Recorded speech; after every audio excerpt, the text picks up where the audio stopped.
Well, world wars change worlds. And if you have a global agenda, then global problems allow you to offer global solutions.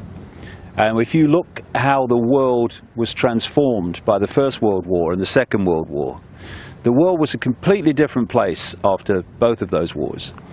And the idea all along has been to have a Third World War to complete the transformation into a global state with a world government and a world army dictating to the global population. And there was a letter, a controversial letter, because people dismiss it, but with the passage of events, it becomes more and more credible. And it was a letter written by a man called Albert Pike, who was a massive, massive Freemason in the United States in the 19th century. And it was to another Illuminati infamous character called Mazzini, Giuseppe Mazzini. And it detailed 3 world wars that would transform global society. And the first one described it in the terms that happened. The second one it described in terms that it happened. But, you know, you can say, well, it came to light later, so, you know, maybe they just put that in and faked the accuracy of the first 2 wars.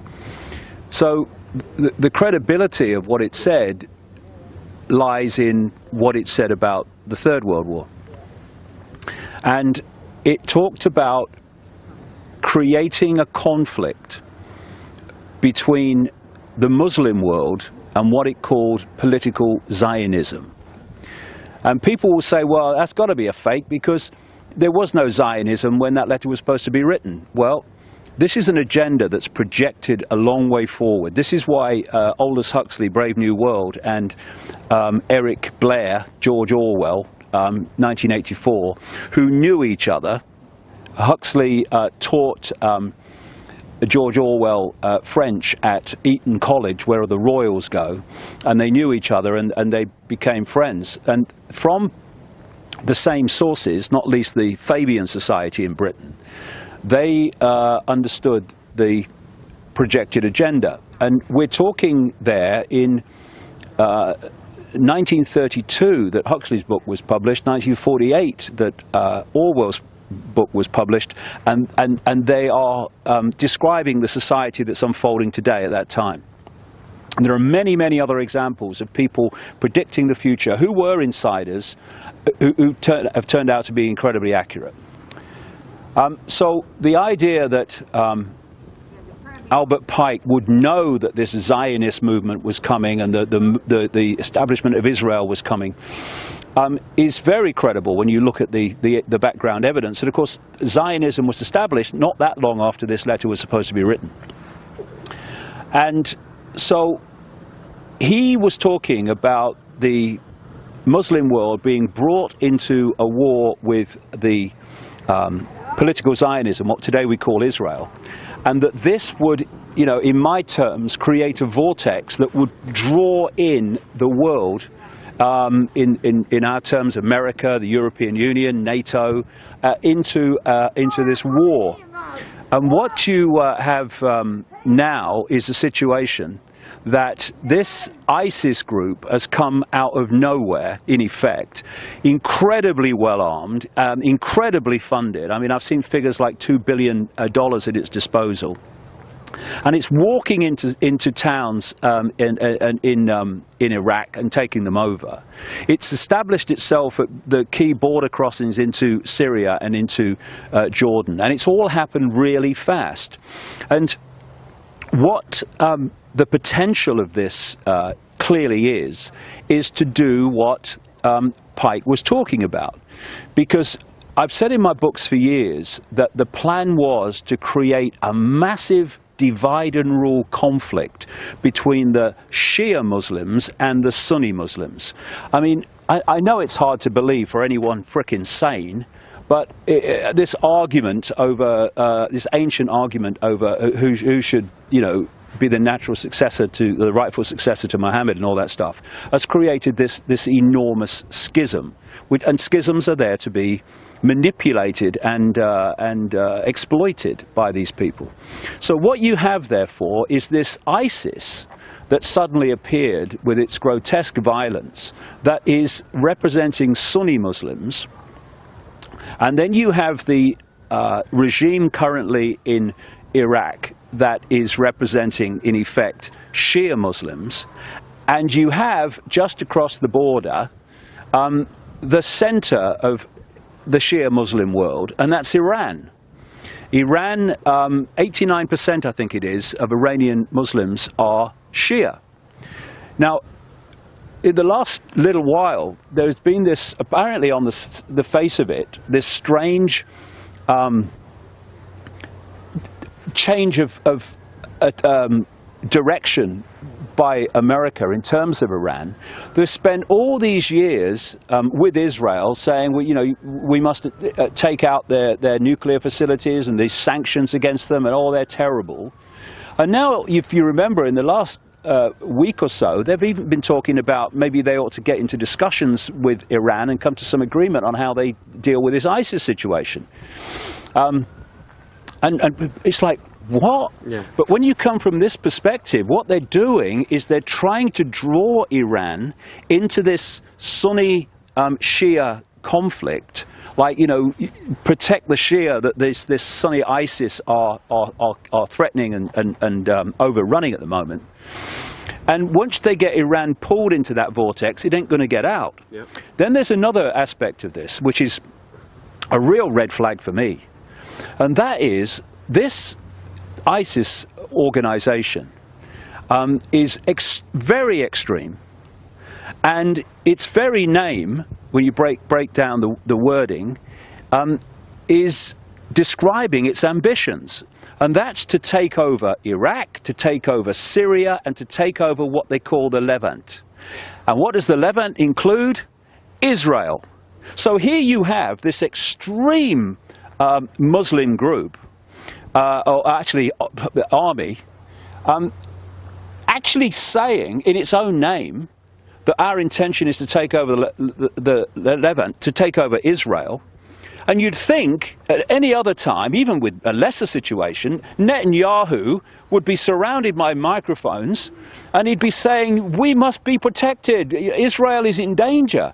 Instead, he's come out and said, oh, no problem, you leave them to it. America, no, don't intervene, leave them to it, let them basically weaken each other. And then you've got the United States, their reaction. I mean, it sums up the ludicrous nature of it, that John Kerry has gone to Iraq and he said, well, we don't know about bloody airstrikes because, you know, we might kill civilians. Well, that's never stopped you in the past, mate, has it? Or any of your predecessors. And what it seems to me as I'm reading this is that they're all standing off to let this ISIS get a big foothold in that region. And then if it moves to the point where it starts to threaten Israel, then the button will be pressed. Then the Americans and NATO will come in because they're committed to protecting Israel's security. And then you'll start to see why that sliver of land called Israel, with less than 8 million people, has one of the best equipped armies in the world and a nuclear arsenal. Yeah. Because what Pike was talking about was drawing all these different disparate groups in and creating this vortex of mutual self-destruction, which would change the war that would change the world, taking on from the previous world wars that changed the world, and then at that point their global fascist society would be brought in. No doubt justified by, we need a world government and we need a world army to stop this ever happening again, even though we who are saying that actually created it. And then you've got what I've been saying now way back in the 1990s. The idea is for this Third World War to involve Russia and China against the West. Yeah. Oceania versus Eurasia, yeah. Yeah, in the 1984 kind of scenario. And what you have now is the demonization of Russia. Have you noticed that? How suddenly we got the demonization of Russia? And what's opening up in the Ukraine, while all this is starting to go on in the Middle East, is another front against Russia. Because, you know, it's very easy to see how Russia can be pulled into this Middle Eastern conflict by supporting Syria, because destroying Syria is part of ISIS's agenda and American agenda and NATO's agenda. And also Iran as well. Yeah, and destroying Iran, yeah. So, and Russia would come out in support of Iran, and the same would happen with China. And so you can see how it's how the pieces in the game are being moved around to create this scenario that Pike talked about. A close aide of President Putin, who has special responsibility for Ukraine, has actually said this week that the United States is preparing for a war against Russia through Ukraine, and that what they plan is to try to take Crimea back. Now, you can have the odd bit of terrorism and bad things happen in Ukraine to Russian supporting people, and Putin can stay back and hold his fire because he knows what they're trying to manipulate him into. But if they try to take Crimea back, Putin's ego and Putin's pride will no way, I would strongly suspect, allow him just to let them do it. Exactly. And therefore, that if they try to take Crimea back, then what you're looking at is a war, or a calculated war against Russia. Yeah. And if you start a front against Russia on its borders, and then all this stuff going on in the Middle East, you are diluting Russia's impact on what's happening in the Middle East. Yeah.